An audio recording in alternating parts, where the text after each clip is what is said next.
ไปซุ้มค่ามาในเดมารีวิวปันหอพักผู้หญิงค่ะเนาะดีตอนที่ในเป็นเส้นคือไหนคะวันนี้นะคะเดี๋ยวโมจะมารีวิวให้ทุกท่านได้ดูกันว่าที่ตองจีนี้คือจะมีหอพักหญิงแบบว่าเยอะมากเลยที่โมมาพักก็จะเป็นหอพักหญิงนะคะแล้วก็ที่นี่จะสะอาดสะอ้านมากเดี๋ยวโมจะมารีวิวให้ดูว่าที่นี่เป็นยังไงค่ะงั้นเราไปดูกันเลยนะคะเพราะฉะนั้นก็กัดด้วยซ้ำกันค่ะเตียนเฮาค่ะมาหรือไว้ในก็เป็นห้องเซานางยิงนะคะที่โมมาพักที่นี่นะคะก็จะเป็นหอพักหญิงนะคะ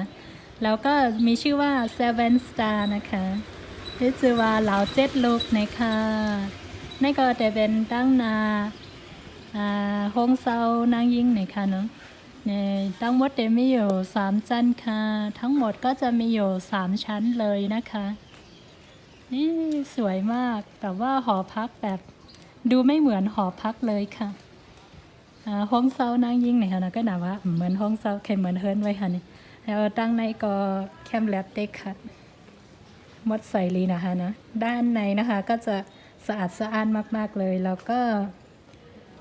เจ้าของก็ใจดีด้วยเดี๋ยวเราไปดูด้านในกันค่ะส่วนที่โมมาพักอยู่นะคะก็จะเป็นห้องชั้น2ไปดูกันค่ะเพราะว่าที่นี่มีเด็กหญิงสาวมาพักแบบเต็มเลย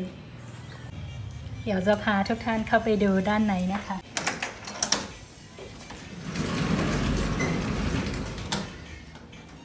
มาไปด้านในค่ะด้านในก็เด่นลือเลย2ก้อนเลยค่ะด้านในห้องนะคะ1ห้องก็จะพักได้2คนเลยนะคะหอพักหญิงก็จะประมาณนี้ค่ะส่วนโมมาพักแค่ชั่วคราวนะคะช่วงนี้นักเรียนใกล้เปิดเทอมที่นี่ก็จะมีคนจองเต็มตลอดเลยค่ะ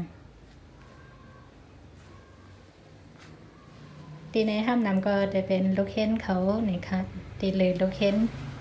นะคะแล้วมาดูห้องน้ำแล้วก็ห้องอาบน้ำกันนะคะมาโดยห้องอาบน้ำและถังนี่ค่ะที่นี่ก็จะสะอาดสะอ้านมากๆเลยนี่ก็จะเป็นที่ล้างหน้าต่อมาก็จะเป็นห้องอาบน้ำค่ะที่นี่ก็จะเป็นห้องอาบน้ำในค่ะห้องอาบน้ำก็จะมีน้ำอุ่นน้ำกัด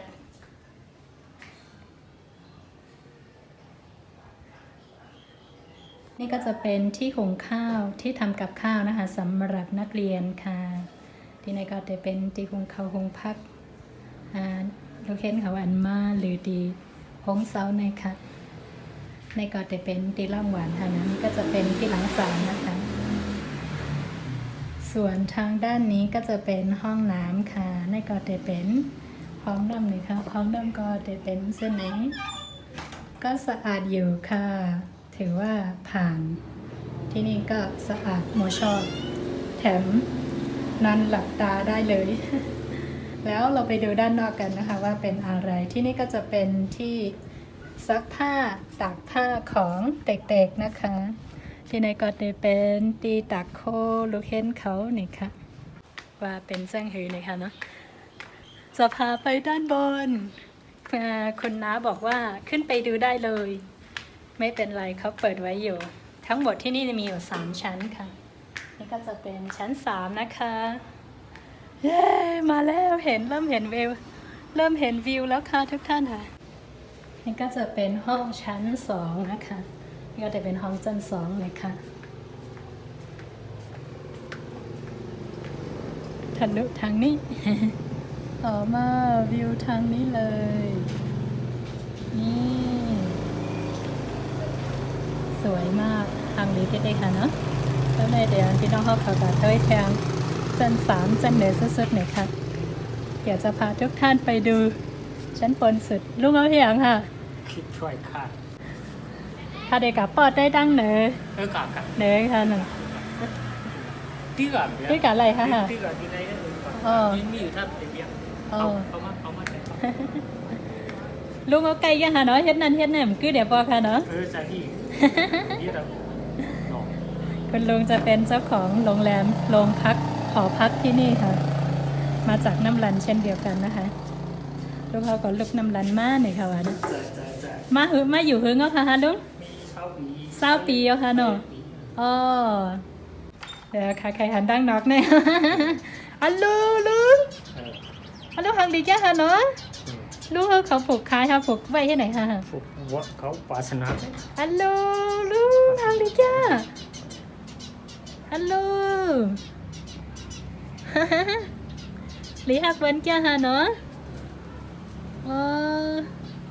ที่นี่นะคะคุณลุงกับคุณป้าชอบต้นไม้มากเลยแล้วก็จะเห็นว่าต้นไม้กับที่คุณลุงกับคุณป้าปลูกไว้นะคะ สวยงามมากๆค่ะ เรามาดูกันค่ะมาด้วยค่ะเนาะว่าตั้งนอกในเป็นเสื้อหื้อไหนค่ะนี่ลุงเขาป้าเขาเลยใส่ต้นไม้เต้ๆค่ะเนาะในค่ะมีหมอกมีหมากน้ำเต้ๆค่ะมีหมอกมีไหมอ๋อเลยใส่เต้ค่ะดังเหนือเนี่ยโมชอบด้านบนนี้มากเลยเพราะว่าต้นไม้ดอกไม้เยอะมากๆค่ะเลยใส่ดังเหนือในเต้ๆค่ะเนาะตอนนี้ก็มาถึงด้านบนสุดแล้วนะคะมาถึงด้านเหนือสุดแล้วค่ะเนาะชั้น3ชั้น4ค่ะแล้วก็กูก็ได้หันว่าในเวงตอนตีก็เป็นเส้นไหนค่ะในก็เต็มใจในเวงมันเต้ๆหนังเก่าค่ะนี่ก็จะไม่ใช่ข้างในจริงๆนะคะก็จะเป็นข้างนอกหน่อยนึงแต่ก็จะอยู่ติดๆกับในเมืองเลยค่ะแล้วก็จะให้ทุกท่านชมวิวไปพร้อมๆกันเดี๋ยวให้กูก็มาด้วยว่าวิวตั้งในเป็นสังหือนะคะเนาะนี่ทางลีเต้ๆค่ะในตอนหนังไปรายการอยู่ในร้อยต้อยก่อนค่ะเนี่ยนี่ขนาดยังไม่ได้ไปดูบนภูเขานะคะถ้าหากว่าได้ไปดูบนภูเขาแล้วจะมองเห็นในเมืองทั้งหมดเลยค่ะสวยจริงๆค่ะฮังลีเต้ๆค่ะ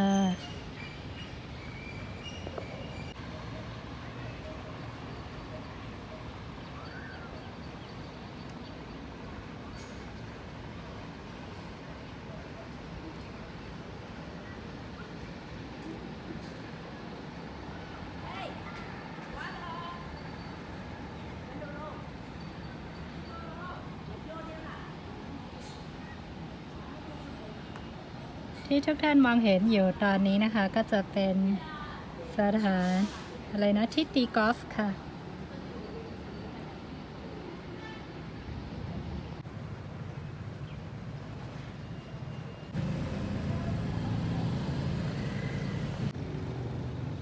โมรู้สึกชอบมุมนี้มากๆเลยเพราะว่าน่ารักมากคนลงเขาปลูก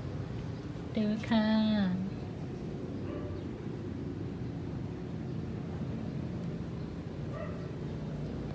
ทุกท่านดูค่ะตรงนั้นน่าจะเป็นฝนนะคะมืดมาเลยด้านบนฝนแลบติดโต๊ะก็ค่ะนะก็รับสิ่งลงมาค่ะป้าดังหมอกกลุ่มค่ะ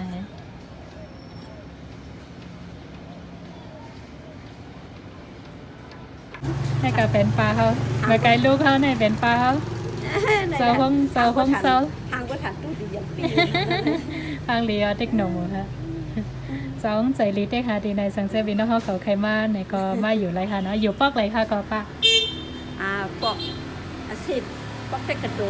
ปอกแต่กระโตค่ะเนาะปอกตีหิมจันสอนนี่ค่ะเส้นตั้งเอวตีล้านเส้นตั้งเอวตีนี่ค่ะthì nó phê sải nhận lên lan แล้วแค่อยู่สายเงียนเล่ล้านนี่ค่ะเขาเดิมก็คือจัก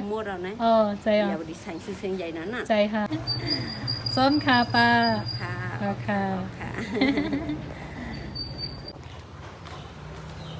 แล้วก็อยู่ที่สองในค่ะเนาะก็จะมีเหมือนเจ้าหนังว่าร้านเขาพักแสงเขาพักร้านเขาพักว่าร้านตั้งกินย่อยว่าใช่ไหมคะเตออนกับต้อยว่าอยู่ที่ไหนก็แค่หนูค่ะเนี่ยมันซ้ำมันก็เลยกว่าไกด์นั่นค่ะเนาะโอ้โหมากก็เลยกว่าคันเสียงตั้งกินเดี๋ยวจะพาไปดูจะพาไปทานเกี่ยวกับซื้อตั้งกินย่อยนี่ค่ะเดี๋ยวเราไปทานขนมกันไปซื้อขนมกันแล้วก็น้ำด้วยนะคะนี่ค่ะตีจังซื้อหิมสองในก็เต็มมีป้าตั้งกินย่อยว่าสั่งว่าใช่ไหมคะเนาะมีแสงเขาพักแห่ก็ต้องไม่ก็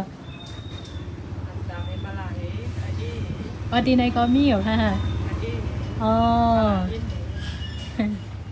จังจะในพี่น้องหลีฮักนะคะเนาะเนี่ยเป็นพี่น้องใต้หนังกัน อ๋อได้รอเลยให้นันทานั่น ได้จำว่าของใต้เมืองตื่นกับของใต้เมืองก่อน อ๋อ กับทำใต้เมืองนัง อ๋อ เจซี อ๋อเลย ว่าไก่ได้ค่ะ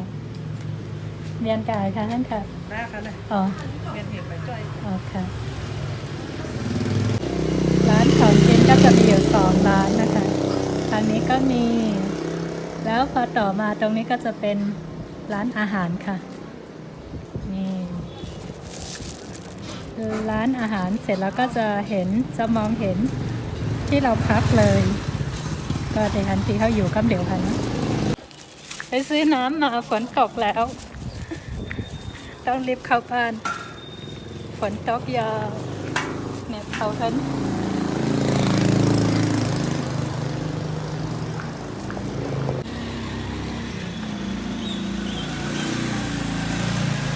ตอนนี้ฝนตกปล่อยๆนะคะ ก็จะมีหมอกคลุมเต็มไปหมดเลย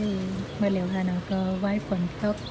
เมื่อเร็วฝนตกย่อยๆเดี๋ยวก็เฮ็ดให้หมอกคลุมสุ่มไว้ค่ะทางนี้ที่ในกาห้องเตา1 เหรียญ50,000ที่นี่นะคะต่อเดือนก็จะประมาณ50,000เงินพม่านะคะลากันไปเพียงเท่านี้ค่ะเจอกันใหม่ค่ะพบกันใหม่ใน